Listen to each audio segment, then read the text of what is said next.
What up, Zach? Not much. What up, Jeremy? Hey, man, we're back again. Number 7. Back again. Don't call it a comeback. I was just reading a story here on my computer about our absolute favorite TV show. What now called the Grand Tour, but Top Gear. Top Gear. It'll Still always Top be Gear. Top Gear Yeah, to me. Yeah. I can remember when you first told me about that. Man, it was so long ago. You lived at the farm. That's how long ago. That's when I got into it. Yeah. What were we doing? We were on the road with James? I think so, yeah. Yeah. I remember you'd brought it up and, yeah, I've heard about it. I don't know. That's you how said, I dude, was. just watch one That's time. how I was. And I think you made me watch a special. You got to start them And on a when you special. start with a special, it's over with. And so I got to ask you this question. Yeah. What if you had a genie or a magic wand and you could get your dream job? Oof. What would it be? Oh, man. I mean, you could snap your fingers and you be doing it at the top of that level or Okay. Money's not an option. You name what you want to make, but you can get up every day and this is not to say that you can do this. It's like a dream. I wish I could do this and this was my job or Okay. because we've joked about how Jeremy Clarkson and James May and Richard Hammond have They have the the best greatest job. jobs in the world. Here's what I would do. If I could snap my finger, I would have a studio. Mm-hmm. And I'd have my friends on the payroll, Mm-hmm. and we'd make music that would be used for different soundtracks and commercials Mm-hmm. and all different types of music. Okay. Whatever we wanted to do, basically. Basically, we make the music, and then a team of people take the songs and they go play some different places. Okay. So we could do whatever we want, any style we wanted. Okay. Would you ever do Foley work? Oh, you mean like... Like the fake sounds, like the Yeah, that kind of stuff. I've always found that how interesting. They snap some celery to make like bones breaking and stuff. Yeah. I don't know if I would be my dream job, but I would definitely do it. I would. Well, sure. It sounds interesting. I would be interested to learn. Yeah. Okay. I'd be interested to learn. That's cool. If I didn't think you would actually go music. If I won the lottery, I would put my friends on a salary, so they don't work anymore. Let's make this. Let's hang out and create stuff. Yeah. What would my job be? Because I don't need to create. I'm probably better at something else. I'm your networker.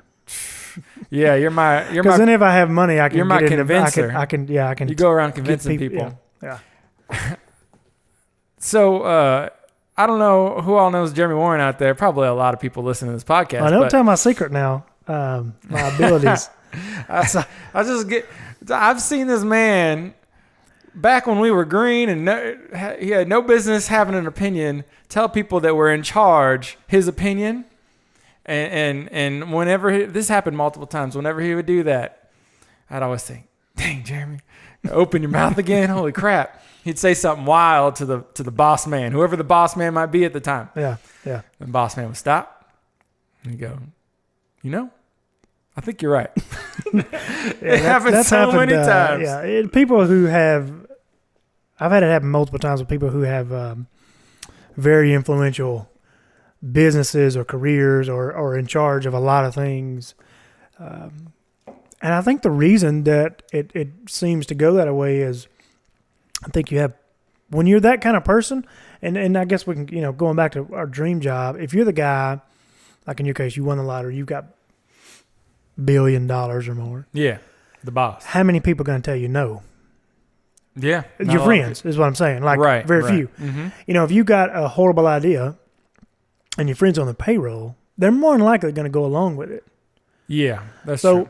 So what I've seen time and time again is if you're honest with your opinion, knowing that it differs from the boss man, and you come at him in a respectful way, not, you know what you're doing, you're an idiot. That's a key. Because personally, I hate when someone says, that won't work without a solution. So if I go and tell someone, that is not working, this is what you should do, it usually works out for the better. and I get a level of respect that you wouldn't think otherwise Yeah. that I would get. And I think it's just because they're not used to people being brutally honest with them at times. And that helps. Yeah, you're probably right. You're probably Yeah. right. So that's a good takeaway, everybody. Yeah. Take note. Take note. I've seen it work many a time. Well, I don't use that skill a lot. It's like a certain weapon. You only pull it out. Yeah, you only want to use that's the use last the force. resort. As, That's the last resort. You so- mind trick them. So that's interesting that you chose. Music? Yeah. Well, not that I didn't think that you would necessarily go music, but I mean, I guess it was. I was just really curious. Why? Well, I just think that's an interesting thing to talk about and discuss. Is because, like we've had the opportunity to do things that, we want to do. We Yeah. wanted to do when we were kids and that sort of thing, and Yeah. pursue certain jobs. And I mean, I've got a cool job, but it's probably not my dream job. Well, here's the thing. Here's the thing about music. I love music the most when I'm doing it with my friends, and I'm not constrained, and I'm not pressured by time. I mean, sometimes a little bit of pressure helps, though. It helps create a process. So a little bit of pressure ain't so bad. But when it's, we needed this a week ago, and you're still in the mid process, that sucks. Yeah. that ruins it. Yeah, ruins it. But yeah, so when the process of creating and vibing on something and y'all figuring out what it is you're making, I love that, especially with friends, mainly with friends. So it's some people might not know this about me, but I don't really like working with people. I mean, I enjoy working. I don't like working with people. I like working with friends, people I know. Yeah, and I'm the same way. But I also could. This is gonna sound really weird. While I love being around my friends, my family, and stuff, and I gotta have that. Yeah. But I'm also the kind of person I could go sit on the side of a mountain by myself for weeks, and I think I'd be okay. Yeah. Like that's just in my personality. Like being alone by myself for a period of time is good. Or not that I ever do that hardly, but I like getting some alone time too. Just relaxing. And I think so. That's an opposite effect of kind of what you want to create with your friends. Yeah. And you would. Well, my dream job. I wish I was an author. Oh. Yeah, nobody probably knows that, but that's always been. I say always for a long time because I like to read. I just think that would be the coolest thing, to where you have the ability to just write in your alone time. And then you just do that, and you write a novel. I think as much as I don't really read many novels, for every nonfiction book I read, or every fiction book I read, 2 or 3 nonfictions. Mm-hmm. I love biographies and memoirs, and I usually read a certain thing for like a year. So like this past most of 2016 and half of this year, I read nothing but World War II historical nonfiction. Yeah. Yeah. Nonfiction, historical I'm a fan novels, of stuff nonfiction. like that. Yeah. And now I did read a few novels. I probably read 6 or 7. But if I was an author, I want to write novels, which nonfiction. I mean, I want to write fiction. You want to which write makes, fiction. Yeah, that's kind of weird. Oh, that's super weird, because I would have. Because I don't like research. I like learning. I love learning new things. I love learning. History is my absolute favorite thing to learn about. But I like it presented to me. I don't want to go dig for it. Sure. Well, here's the thing that I thought of when you said I'd like to be an author. I thought of all those times we talked about writing our tales of the road. Well, yeah, that's true. Which and is that's a little different. That's a little different, where you wouldn't have to dig for it. You just have to sit around and reminisce. Yeah. Which I think that would be super fun. I don't know anything about writing, though. No, neither do I. I've secretly a ghostwriter. Goofed off with it. In fact, yeah. There's a guy who I have met him once, but not like official meeting him. He's been to a couple Frank shows. Okay. And I didn't know this until this past week. He's an author. That's what made me think about this, because I've always wanted to do that. And you and I discussed, like, just side note, we really don't plan on what we're going to talk about. We may say, "Oh, it'd be cool to discuss this or something." But we don't. We You don't. mean on the there's podcast? On the podcast, there's no scripts. There's no. like even with this particular subject, you asked me, what do you want to start out with? And I said, "Well, don't worry about it. I'm going to ask you a question." Yeah. And we like it that way. Yeah. Then we just talk. That's right. And the reason that I had this in my mind is because I recently learned that this guy is an author. And the way I found that out was I started an Instagram a few weeks ago, a week or so ago. And he's one of the guys that followed me. And he posts, and I followed him back, and he posts something, a picture of tons of books. And in the hashtag thing at the bottom, he put author's life or something, Yeah. And I don't really know the guy. I've seen him in a show because he's got a cool beard. I'm a fan of beards. Into the beards these days. Yeah. Yeah. And so I sent him a message. I said, "Hey, man, I didn't know you were an author." And he said, yeah, and now he said, "I'm no, he's not like a super boss." Is he but he's like published? He's had a book published, yeah. Okay. It was quite a while back. So it isn't in circulation anymore, really. But he's got a couple more that I think he said one he just finished. And maybe another one that he's working on. I think he's working on, there's a total of 3, 1 or 2 of them are finished and are being shopped right now for publishing deals. Okay. And then maybe the third one he may self-publish for whatever reason. And so I told him this past week, I said, yeah, I've always dreamed of doing that. Yeah. And I've always wrote, I say always, I haven't in the last few years really. My adult life, I haven't. But this is an interesting story. When I was a kid, I think I was in the 2nd grade, they had, and I used to write poems and all kinds of, never told nobody. Used to write all that kind of stuff. Secret poems? Yeah. But when I was little, Did you ever write any poems for Sarah? I might have. Okay. I don't remember. And, all right. Interesting. Just got a Venmo payment there for my wife. From your wife? Oh. Well, I ordered her a laptop, and I used my credit card, and I don't like using the credit card. I think because we did it for her side business. Yeah. And she just would put, anyway, just odd. Back to the story. I was in 2nd grade. The state of Louisiana had a statewide writing contest. All grades. Yeah. And you weren't necessarily graded on like, you're the best in 1st grade. It was like all of elementary. Okay. Yeah. And then all Middle of junior school. high, and then all high school. High school. And then they would have overall, Yeah. if I remember correctly. Sure. Now, one reason that I never really took the idea of writing seriously is because my grammar is trash. Now, there's apps that I've recently discovered. Grammarly is one. I got that app. It's boss. I rarely send an email nowadays without that. A professional, like if I'm doing business for, music business or things, I use that. Yes. I've also found a new thing for my phone just within the last month or two. Yeah. That it's a Google keyboard that has outstanding grammar. Okay. Well, and a lot of that's typos. I don't pay attention to what I'm doing. Yeah. Oh, yeah. And anyhow, so that's kind of encouraged me. But for a long time, that's one reason I was like, well, my grammar's bad. Why do I even want to do it? Looking down on yourself. Oh, Can't yeah. Get down on Yeah. yourself. So back in 2nd grade, we had this contest. All right. And I wrote this story. I think it was called The Great Adventure. Just really ordinary name. And what I remember was about me and my friends ride our bicycles, and we found like the reason I remember some of this is because I think my mom has a copy of it. And I read it one time. You need to read it on the podcast. Within the past few years. Yeah. Okay. Absolutely not. But we found, because I was enamored with Back to the Future. Oh, man. Yes. All like that and Indiana Jones. So it was a combination of those two things in a sense. Like me and my buddies, we went back in time. On the bikes. On the bikes. I don't remember. We didn't have any flux capacitors, I don't think, but we went back in time.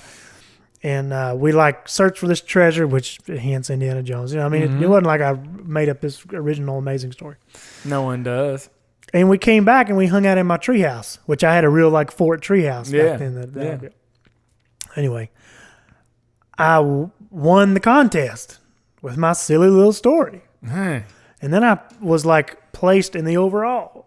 Wow. which is weird. Yeah, second grade. Yeah. Killing those high school students, Well, knocking I them guess, out. yeah. So I got a proclamation and all from the government. I don't even know what happened to that, but Wow. yeah. So it was a big deal. Sounds like a boss story. So like the ideal, I guess here or the train of thought could have been, if I would have continued that, you could have been. I might would have been a writer. Professional writer. Yeah. But so I guess what I'm trying to say here is the idea of me wanting to dream up job of being a writer is not something I just thought about yeah. recently. Like I've always goofed around with that, Right. and Here- love to read, and so Yeah. Here's the interesting thing about what you just said. You could have focused on that and become a writer. Mm-hmm. Isn't it interesting that we could focus on, being writing or maybe for me, like working on cars or whatever it might be in your life that you're interested in or maybe half interested in. You could focus on that, and that could one day be your life. You could be a professional writer, mechanic, anything you want to be. There's no limit. There's no age group. But here's the thing that stops me is I almost feel overwhelmed by like the choices. Like if you think, I'm not going to talk about this while I'm tapping on, but read this all right, because I'll tell you off air or whatever you want, off recording about that'll help you with that. all right, Yeah. all right, I'll read it. So what I was going to say about this, the reason I brought in the I'm not going to bring his name up and the author that I was talking about, but I am going to ask him if he wants to come on the podcast. Now he doesn't live here, but we could have him phone in. I think it'd be interesting. Is this his book? No, Oh. no. The guy who I'm talking about that I sent a message to. Yeah, we'll definitely have him on. Yeah, I think it'd be neat to like he apparently writes thriller and horror, not together, just Yeah. different Well- things. But I'll say this real quick. So Yeah. he asked me if I told him, I'd always like to write or always wanted to. Mm-hmm. And he said, why not? Why haven't you? Oh, I just Making always- excuses make for excuses. yourself. And I did tell him, I said, look, I have sat around and I've lightly goofed with it. I said, but man, it's like I'm sitting at the bottom of the biggest mountain in the world, looking up, thinking, That's right. I don't have to climb this mountain. That's why so people don't climb mountains. That's right. So he writes me back and he says, it's funny you say that. He said, obviously that's what a lot of people say. Mm-hmm. He said, I play music. I didn't know this. He said he plays guitar and bass and has since he was like 20s and he's in his 40s now. Yeah. And he said now he doesn't do it professionally. Mm-hmm. But he said you almost have to look at it like that, like saying, look, if you're going to do it, just do it. That's He right. said, here's the thing. And I've read all kinds of things over the past couple of years about tips and how-tos to get into writing, Mm-hmm. not get into the business per se, but just write. Truthfully, if I won the lottery, that'd be the best part. Sit around and write books nobody reads. Like it wouldn't bother me Yeah. if nobody reads them. But That's what I'm talking about. Having a studio with my Yeah. friends on salary. That who cares if anyone uses the yeah. music? You just and you'll probably make the best music ever. enjoying yourself. Yeah. So he says his advice is, he said, if you want to write a novel, because some people will say when you read these tips and how-tos, don't start with a novel. Start with short stories. All right. And I mentioned that to him. I was like, well, I've actually toyed recently with the idea of short stories Yeah. because winter's coming on. And I think it'd be a good time to Sit down. and spend some time writing because I'll be off the road. I'll have some extra time. Mm-hmm. So I'm not having to work on, business things. And he said, look, if you want to write a novel, just write a novel. Ooh. Because- yeah. He said, well, short stories, you don't really have the luxury of going off the beaten path at times. Mm-hmm. And he said, if your goal is to write a novel, then go write a novel. He said, so this is the gist of it. He closes with this. He says, look, go write a crappy book. You got it. Go write a crappy book. It's just like the stuff we you heard do something songwriters say. crappy first. Just the same as music. Same as He said, just start writing a crappy book. Mm-hmm. And I've got some crappy things I've started and There you go. never got into, but he challenged me and I'm going to do it. You better do it. It's funny that we're talking about this. Just today on Joe Rogan's podcast, I was making some chili and listening to it. You I was want gonna get some coffee. I was telling you just keep going. Let's take a quick pause. I gotta get some coffee break, and then we'll come back with that. Coffee break. Freaking act. It's all right. Well, it's funny that we're talking about this, Jeremy, because just today I was making some chili and listening to the Joe Rogan podcast. Yeah. It's really good. Yeah, and he had a guest on that was talking about how he had written a book, or he's in the process of writing a book, and how he loved the isolation of being with his thoughts and creating it. It's reminding exactly what you're talking about. But they talked about Stephen King wrote a book on writing. That you should probably read. Have you read that? I haven't. It's in my Amazon cart. I can't decide, and I may do both because I listen to audiobooks. I generally read 1 to 2 physical books and listen to a book each month. Okay. On average. Yeah. And so it's funny you say that because I've put that in my Amazon cart and I can't decide whether or not I want to buy it or listen to it. Yeah. But today... They were talking big about it. Oh, it's awesome. I've read tons of reviews and, I'm going to get it. It's just which way I want to listen to it or read it. But just today I bought a new book to read. Stephen King's Needful Things. Yeah. And I don't read a lot of his books. I've only read 2 or 3. Yeah. But this time of year... The past 2 years I've done this. Yeah, this time of year, I pick a horror book to do it. And I read a couple of them through fall. And last year I read The Shining. Ooh, yeah, awesome. Yeah, they were talking about that. Yeah. They were talking about that and Carrie. Anyway, one of the things that they said that Stephen King talked about in that book was, if you're going to write a novel, write that dude beginning to end, and you don't necessarily. Well, at least he doesn't know where he's going to end at. Like he'll start with an idea and he'll just write it to the bitter end, and then you go back and then you tweak this and you tweak that and you build it up. See, to me that makes way more sense. I've read one of the popular ways that people say do it is it's called is your phone ringing? No, my refrigerator's ringing. Anyway, it's called the snowflake. Haven't heard of that. Yeah, you know what? Imagine a snowflake. You've got the part in the middle, and then you got all these little parts on the outside. Yes, and that's what they say is you got your whole body of what the plot and the main things, and then you piece out like and I think that would work for maybe character development. So let's say you were a character, and got Zach here. And then I would have these pieces like, okay, this is Zach is a musician, and these are the guys that he is associated with in the musician world. Yeah. Then he's got these over here, and then maybe there's a dark side to Zach. That. But I love the idea of just going front to back and then going back and filling in. To me, that's probably how I'll attempt to do it. That sounds like the way to do it. Let me just share with you some potential plots or whatever that I've toyed with over the years. All right. So at one point, probably 3 or 4 years ago, when I went through a short period or phase, whatever, where I was really going to do it, and I started on it. Yeah. And I thought, well, one of the things I'd read as far as tips was write something you know. All right. Yeah. Which makes sense. Of course. Well, I don't know a lot. It's just like podcasting. Talk something you know. Well, yeah. Although we don't really know. We just discuss. It goes where it goes because we knows what we know. Well, that's right. So my first idea was, I used to work in the prisons, and I always enjoyed that. Yeah. And so maybe I could write a story of a guy who, I don't know, escapes prison or something. Again, it's like I don't know what. No. The idea was. I'd have to find it, but it wasn't that as much as the guy was going to escape and go kill somebody. That was like the idea. Oh, yeah. Somebody wrong, and he was a bad dude. He wasn't a good dude like Andy Dufresne. Like there's 1,000 of those books. Yeah, boring.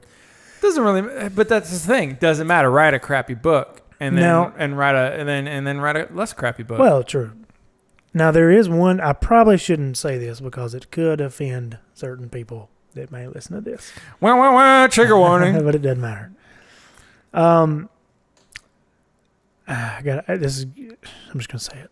There's a guy that won't say any names, won't say anything about him. All right. But he creeps me out. Ooh. Okay. The creeper. Creeps my wife out even more. I could tell you more details off the record. But and there's something about the whole family, right? That's Dang, interesting. I'm already into this book. I mean, son, this son, you need to write this book. I want to hear it. And they've got a lot of kids, and I've known this family since the kids were little, and most of them are grown up now, and every one of them, thus far, who's got over the age of 18, has ended up mentally, not insane, but very close. Schizophrenia, stuff like that. Both of them. Man. Weird, right? There's some creepy stuff. So the idea that I had was, I don't know where I'd go with it, but he would be the character. He's got his guy friends, and everybody think he's normal. But in reality, there's something really bad going on. I like that one. Maybe is that what I need to go with? Yeah, I could see, especially with your background and your knowledge and the people that you've known. It seems like you could integrate a lot of different things that have happened in different situations with different people into that storyline. And that area out there is a small community, real small. That would work well.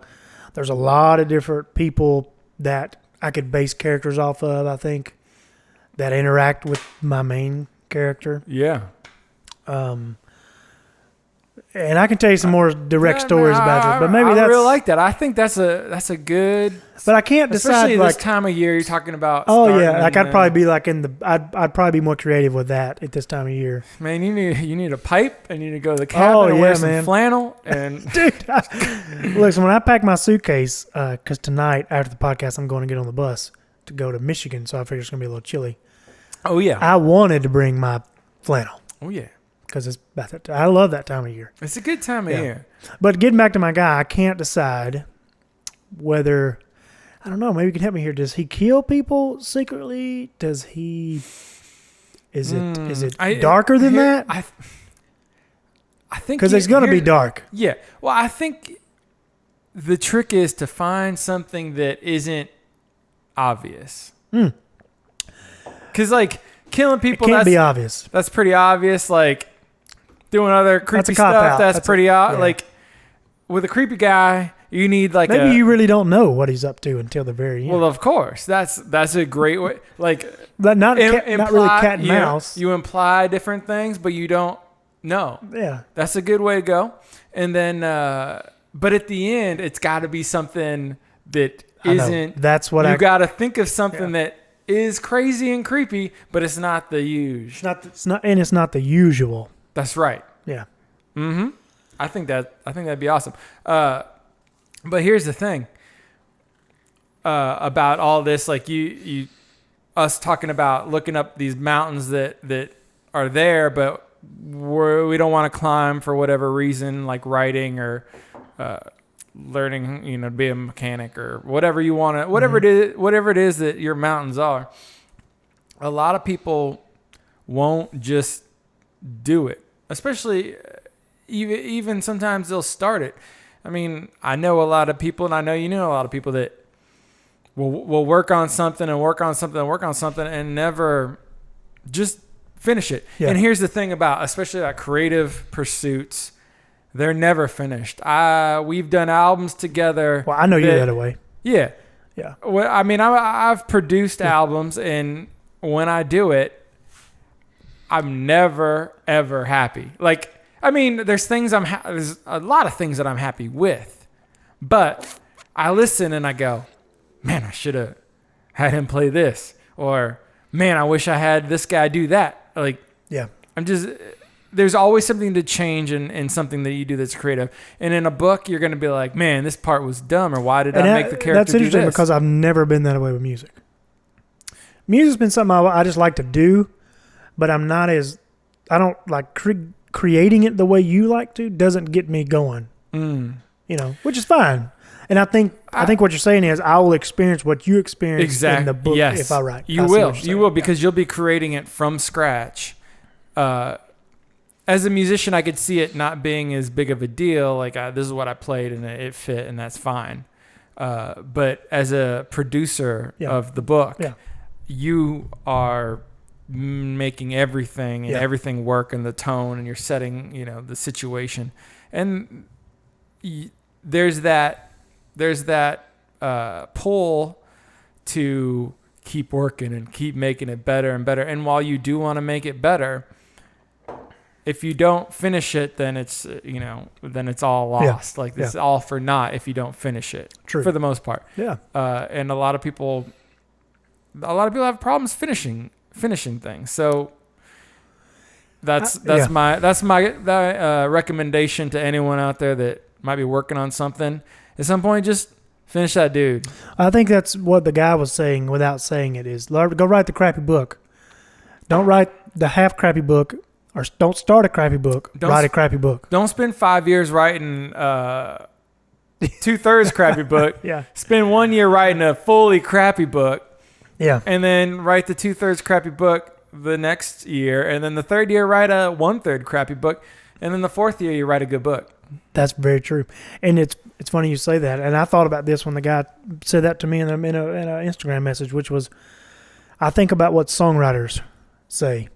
And we've got friends that are great songwriters. Mm-hmm. And one of the common themes that I hear them say, I've asked many of them, what is, how do you become a good songwriter? And they say, you write songs. And for every one great song that you write, there is 100 or hundreds of doo-doos. Oh, yeah. No, that's 100% correct. And while I won't write 100 books, and my goal is not necessarily even to publish a book. It's just, I just want to write a book, a good one that's front to back. And so in the same way with songwriting, look, if you want to write songs, then go write some songs. But don't expect the first one to be awesome. Whatever you want to do, go do it. Yeah. And you'll be crappy at the beginning. Yeah. I mean, that's how life works. Yeah.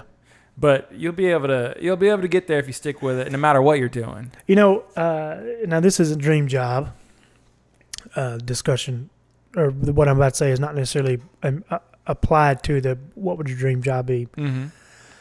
But if I had to take you and I and our friendship and put it in a different realm or whatever you want to say, we should have been airline pilots. Ooh, that's one of the first things I wanted to be. I know. I've always, you and I have joked before about getting our license, pilot's license. That's yeah. right.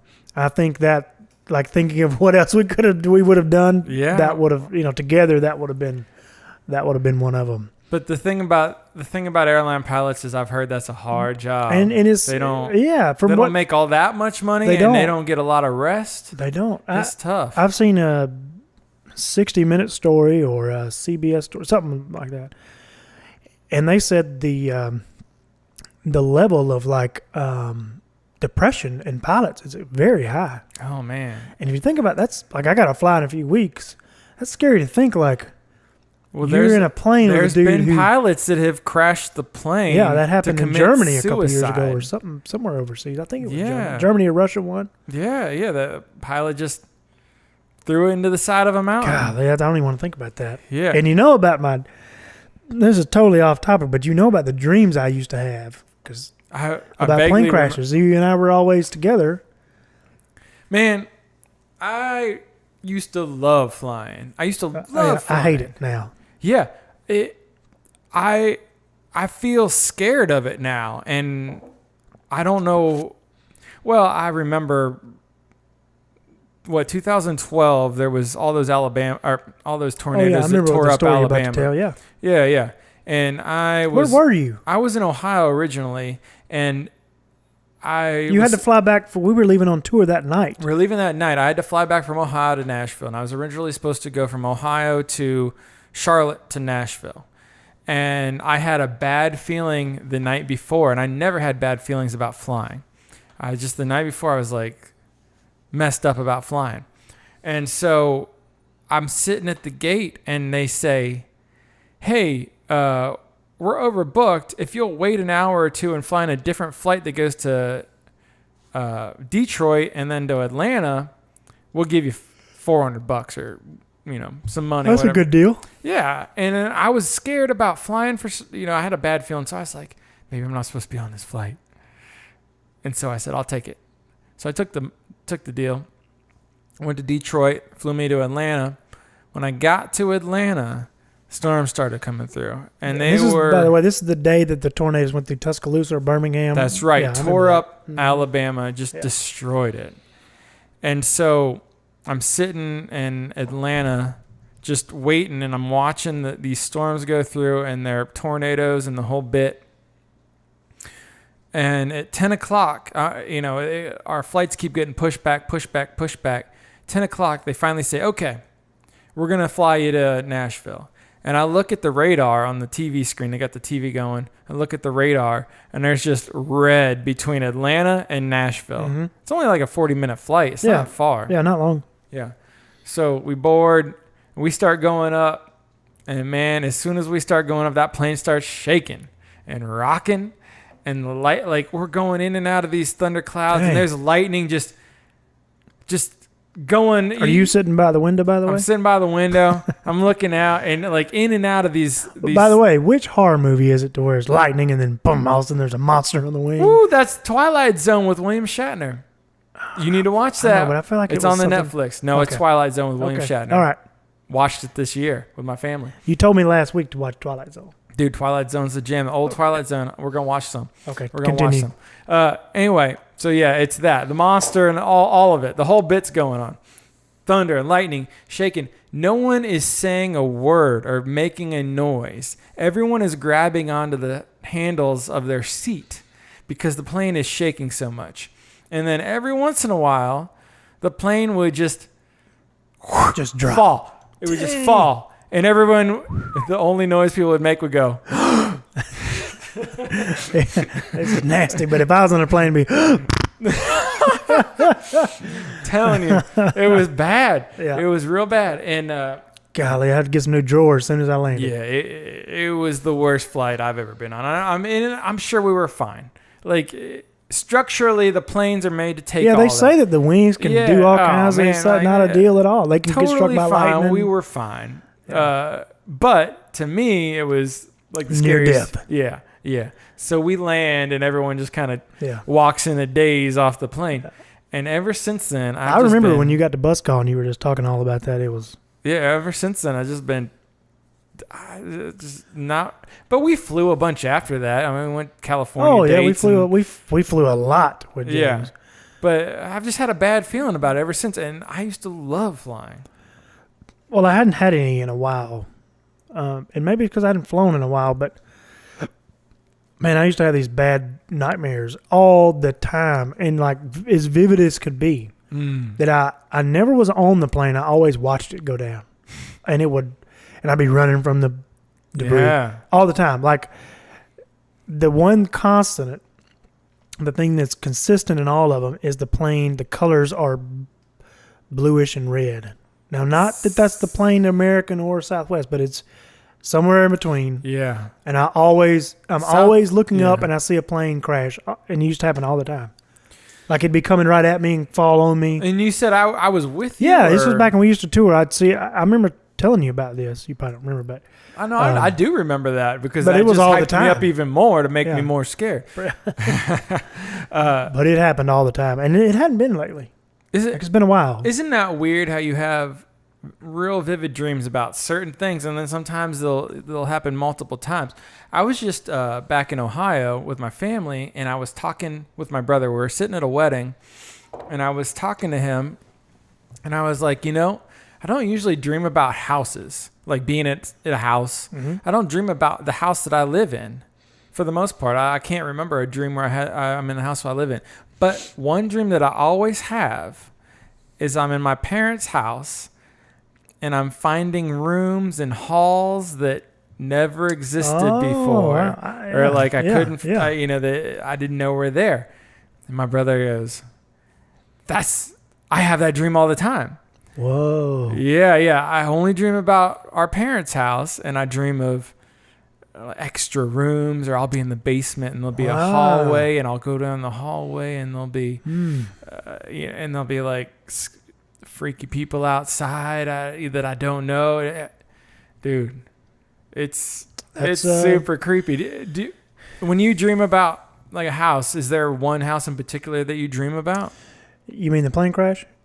No, I'm talking about. Do you ever dream about being at like a house, or like dream about your house or your parents' house? I remember when I was a kid. Now, when I was born and grew up until around second grade or so, we lived in a trailer house. Is the only thing I know to call it, mobile home, whatever they call it. It was a single wide. And I remember having dreams that there was a secret room in my closet. Like vivid dreams that I could walk in. Yes. And so that's where my extra rooms are. Yeah. So much so that I remember looking for them one day. Like thinking, the dream is so real, they've got to be here. That's right. And it seems like they're always very vivid. And I also remember, this is so weird and silly. I remember around the same time, having a dream that I had this certain toy. It was it was so vivid and like, I mean, I hate to say the word traumatic because it's not at all traumatic, I know what you mean. But it was so impactful. Yes. That's what I should say. That I remember every detail today as a 30-something-year-old dude. I have those. It was a toy road grader. Yes. That was camouflage. Okay. All right. I don't even know if I ever saw it at the store or what. But I dreamed that I had it and that it was in that room. And I'd play with it in my dreams. So one of the days in real life, after I'd had that dream, I remember getting... From the 80s, 90s, and... fit, but like with myself not knowing, like having an issue, like what's real, what's not, because I feel like I actually have that toy and I don't. That's weird. I remember that.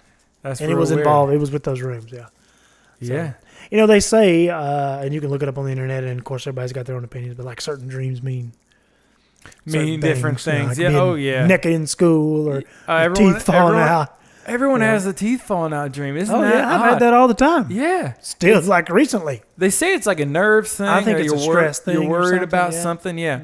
I've definitely had that multiple times. So isn't that so weird? We all have similar dreams about teeth falling out or being naked somewhere. We're in a crowd of people. Yeah. It's never naked like with a hot chick. It's naked with like in a place you don't want to be. Yeah, exactly. Exactly. So I've also read, because with the plane dreams, they bother me so much, I did a little research. And they claim that you don't dream in color. And I totally disagree with that. Yeah. Couldn't disagree more. Yeah. I think because I remember too many details about dreams.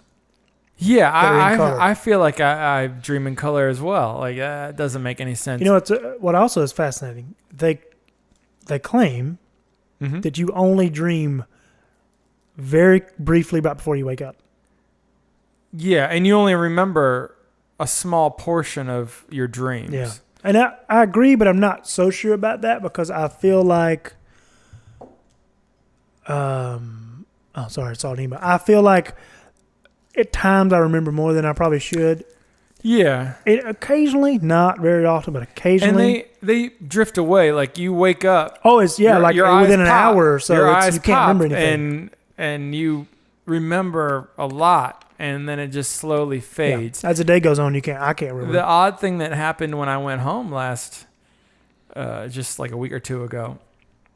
So my parents were at a reunion. My dad was in the Vietnam War, and they had a reunion of these Quezon veterans, which is the air base he was at, where they had a big siege. And anyway, so they had like a big reunion up in Cleveland. So my parents were out and heading back to the house, and I got home, and there was no one there. And I walk in the house, and they're renovating their fireplace. So they took the old fireplace out. It's in the garage. And they're ordered a new one, and they're going to put some new tile and all that. So I go in the living room, and there's like a box of the space where the fireplace used to be. And that is a space, it hit me right when I walked into the living room. This is a space in the house that I've never been in. It never existed. Really? Yeah. All the dreams came back to me because they're always in that area. That's where the extra rooms are, in my closet, which is near the fireplace, and there's extra rooms in that area. So I walked in the living room.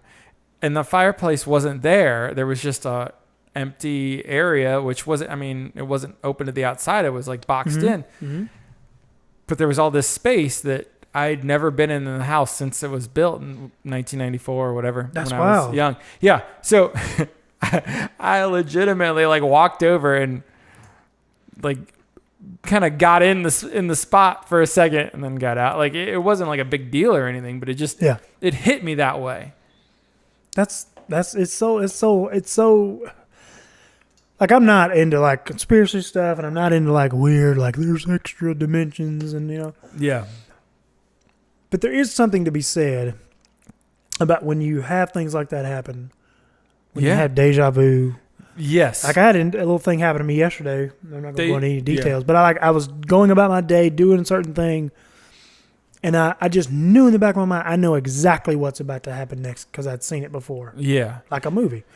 There's something weird about that. Yeah. Like, not to go on a weird tangent, but something doesn't make sense.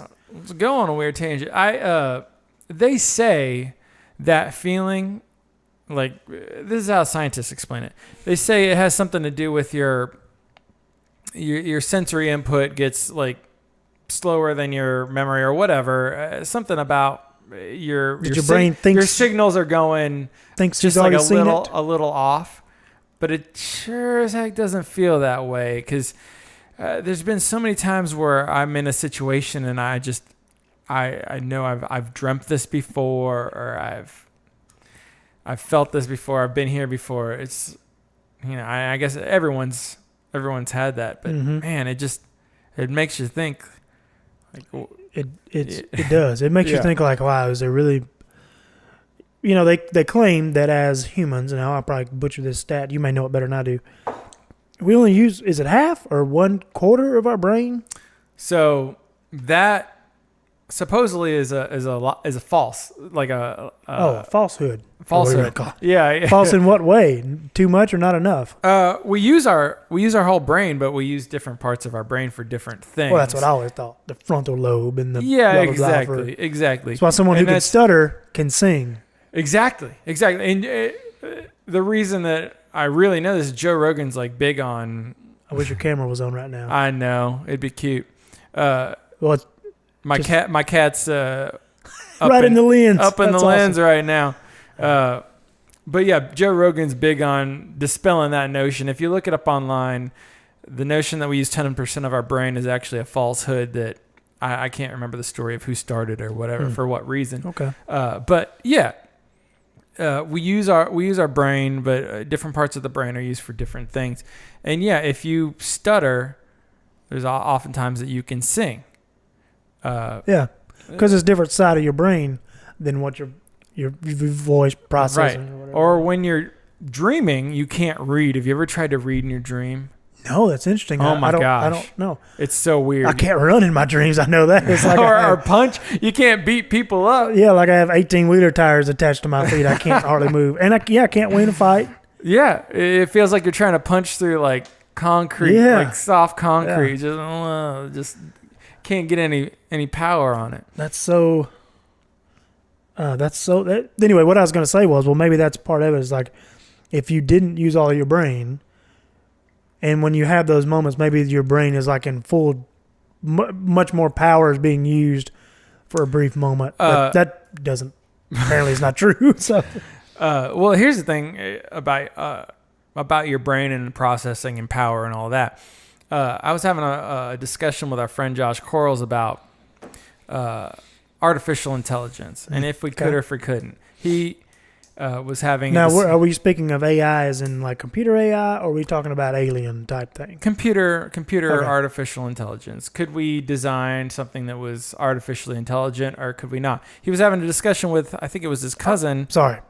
I just realized what you meant by artificial. I was thinking of like extraterrestrial or whatever you call it. Extraterrestrial. Here you're thinking of ET. This is AI.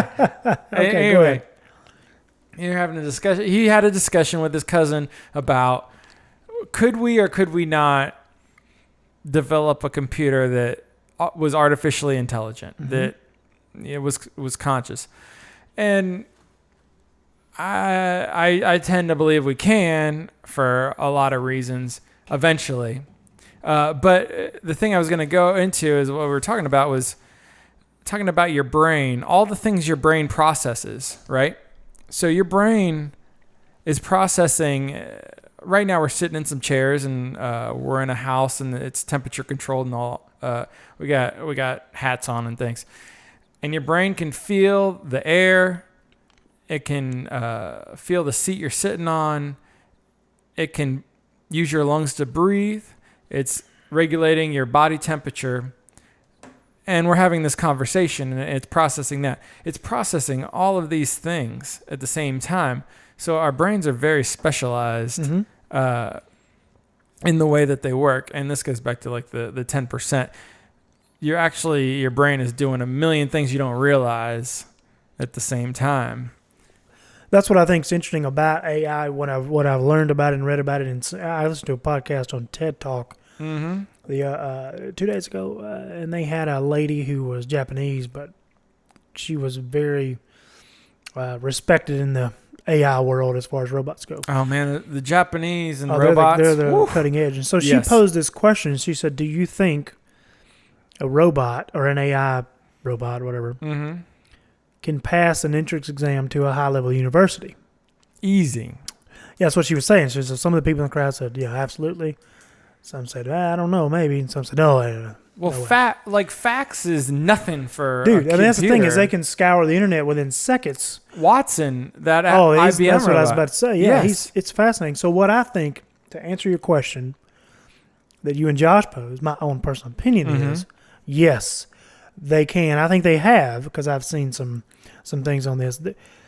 They have made AI computers and or robots. Robots are just the way the computer has its things to move. Right, it's not, right. Robot, it's all the same thing. Yeah, you can have an artificial intelligence that's in a box. That's right. The thing is if the artificial intelligence has the capability, and the majority of the higher end ones, such as Watson probably, they can take in things, and as they take in things, they learn. That's and right. in that, they learn how to change themselves.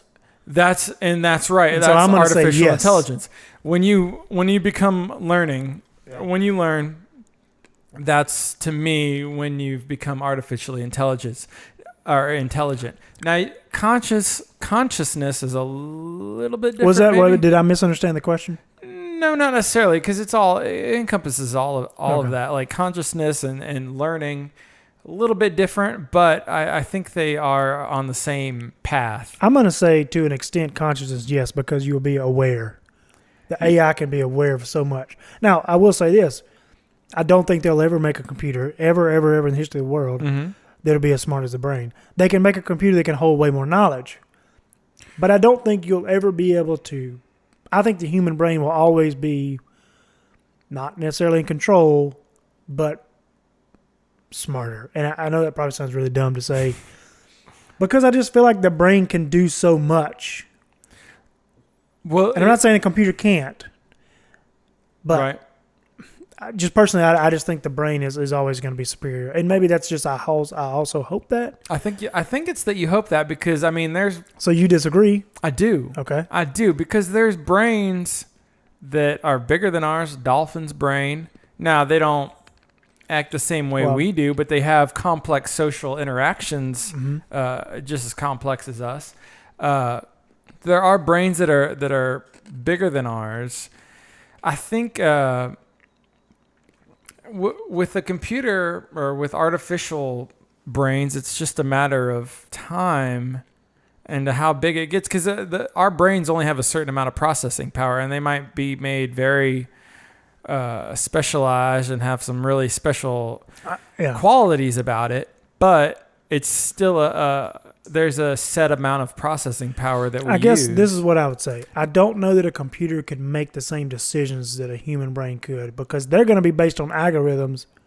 Yeah, a human brain will not. Yeah. Okay, so we're talking if you're about not familiar with algorithms, talking about that may not make sense. But. Talking about a soul versus a set of algorithms. Well, yeah. But maybe a soul is a set of really complex algorithms. You know, who knows? Yeah. Who knows? Did they ever? You can get really deep thinking about it. Here's a really, really, really deep thought. Okay. That might upset some people, but it's just something to ponder. So y'all ponder it. Ponder. Okay. So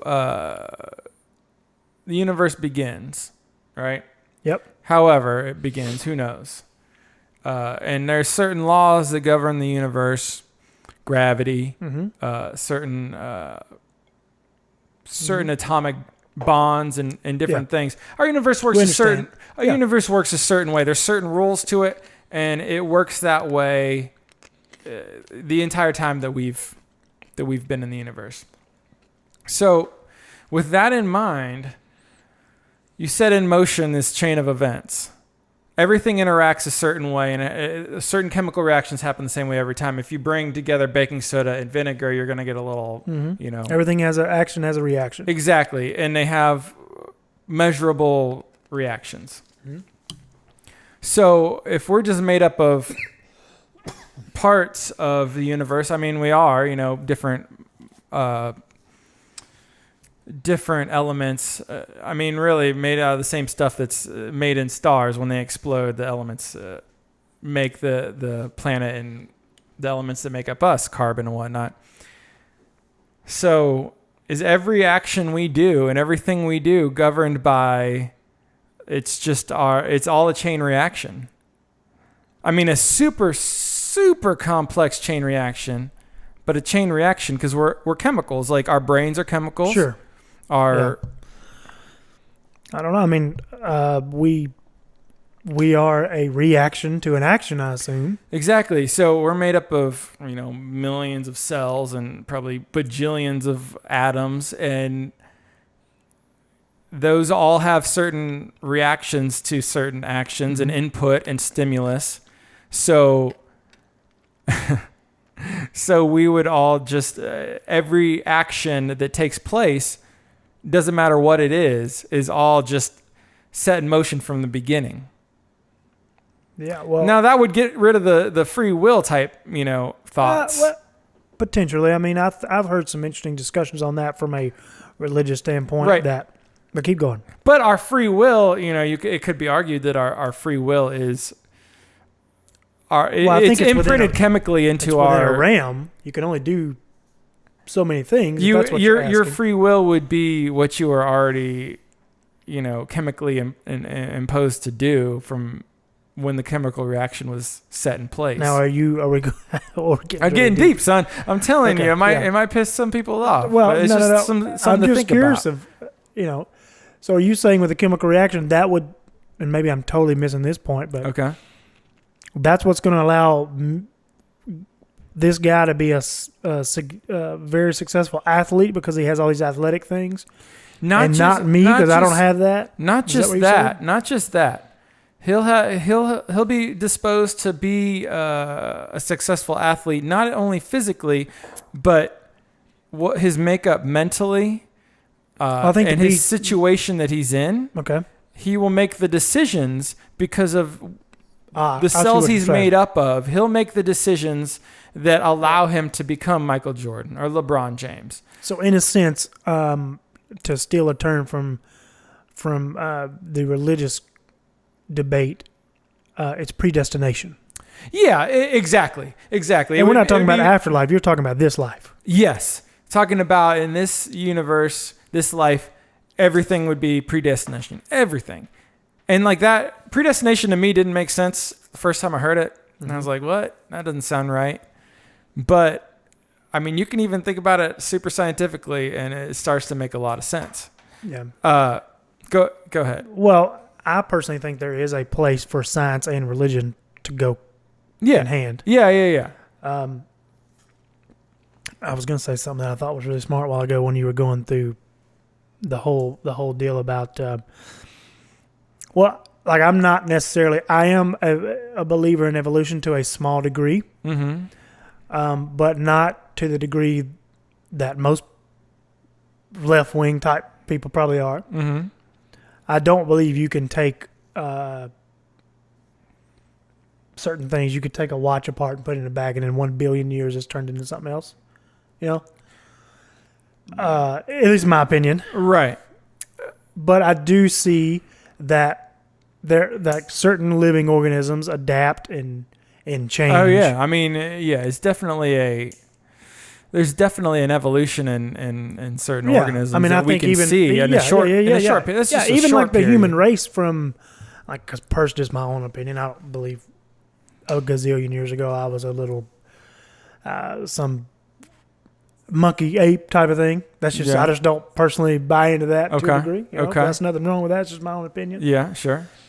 But I do think that humans have evolved somewhat, just like animals adapt to their surroundings. We've evolved in the last 10, 20 years. Sure. Yeah. The way we think, the internet has changed us. Well, and let's say this. Now, this will be getting a little, because I mean we're so deep right now. I'm wearing a life vest. Yeah, we're getting deep, and we're so we can ease back into the shallower end. I want to give you one more deep thing, but you go ahead. Yeah, I was just going to say this because you and I had this discussion the other day. I think on the phone. So it's interesting how you gave the example of a 1-year-old baby. Mm-hmm. Can't read and write and comprehend very much, but smartphones of today are intuitive enough that a 1-year-old baby can operate it. Yeah, right? can do the swipes and they can navigate a phone. They can figure it out. Mm-hmm. Okay, and even that much more accomplished with it when they're 2 and 3. Oh yeah, they take to it like nothing. It's easy. But an older person has a very hard time. That's right. Yes, and I think you made the comment something to the degree of it's interesting how when you're older and the way of life that you grew up in, whether you lived in the city or in the country, that has nothing to do with it. Just what you were surrounded by developed who you are as a person and the things that you can understand. I think this way. Oh, definitely. And that, like we use one of our friends, for example. Your environment. But yeah, I mean, he's not that he's the super old, but he can't. And there's a lot of people I know that are 60s and obviously 70s, and even some in the 50s. They can't comprehend the easy access of a phone. Yeah, or different operating systems, a different technology right now. Your TV, it's mind blowing. Your Netflix, That's right. Whatever it might be is. Like my dad can't. The idea of hooking up a Roku and all is. Yeah, it's foreign to them. It doesn't link up in their brain. But it's so I hate to say the word again, interesting, but it really is how the younger, and I mean really young generation, they adapt to these things so much easier. Mm-hmm. And so I think circling back to what you said about how we've, as humans, I suppose, have changed and adapt in the last 10 to 20 years. I think that's an example. Someone who is 50, 60, 70 has trouble with basic, what you and I would call it is everyday technology. Intuitive. It's very intuitive with what. And I think, I have no science proof, but I think that like a younger generation, that in a sense may be a part of the DNA because their parents have been fooling with it for so long. Yeah, I think it's also. I mean, it definitely. And that's just a potential. No, it definitely might be that way. They have done studies with rats that they put one generation in a box, and every time they ring a bell, they give them a little shock or something, and then they'll do that for a generation or two, and then like a couple generations down the line, they'll put them in the box and they'll ring the bell, and they won't shock them, but they'll cower. See, that's. Yeah, that they've done things like that. So that's very similar. It can be possibly written in DNA, although they're still studying. It's fun to talk about. It's super fun to talk about. So you were going to say one more thing. Here's what I was going to say that I had been thinking about for a while. So we have this universe, and it has certain laws that in every situation have held true. Gravity, we can measure them. Okay, we can we can point to them. Why would God why would he break his own rules, basically? So if give me an example. Okay, if you wanted a miracle to happen, miracle, that implies breaking the rules of the situation that we're in. Okay. The universe. So just to make sure I'm understanding, Okay. and to use a biblical example, you're saying like the parting of the seas is a rule breaking the rule of the universe. As understood by the way it's described, That's right. it But would let's be just say the it would water be a parted, rule break. But because that's defying the laws of the universe. as it's described or as it's given to you, Okay. it's described as this happened. But I'm using that for example. Let's say That's a fine example. Any because example? that's what you're saying. Any example like that? Okay. Yes. Continue. The plagues or Mm-hmm. the parting of the waters, any of that. It's implied that it's breaking the rules. Yeah. Okay. But why would you need to break the rules? If you're God? if you're God, you make Okay. you make the universe, and I feel like you do it within the rules. Well, like some may say it's a cop-out answer, but this would be what I would say to that. Because I also, it's not necessarily the same thing, but I've asked myself a minute, like, well, why would God let certain things happen, right? Bad things, sure, whether yeah. it be like a kid dying or something, because I think that's like the absolute worst. Yeah. But I think it's a part of His will. Now, I'm not going to say that without having something else to say with it, because a lot of people say that and it's a cop-out, you know?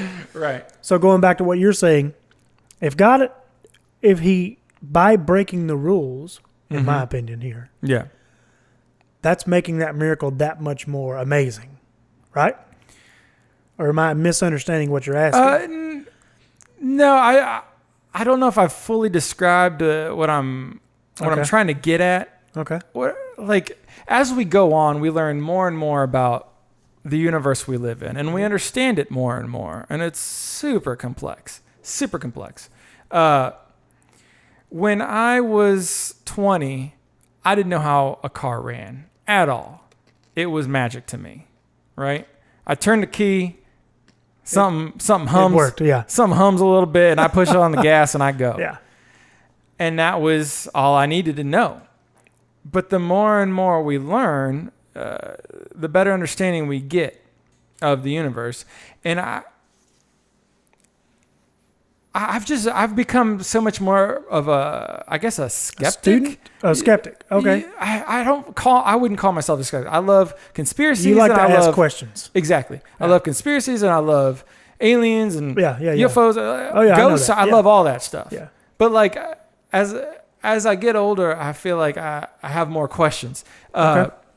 There's a guy named James Randi. He's a famous skeptic that has had $1 million. He's had $1 million contest. If you can do something that is unexplainable, he'll give you $1 million. And he's had it for 40 years.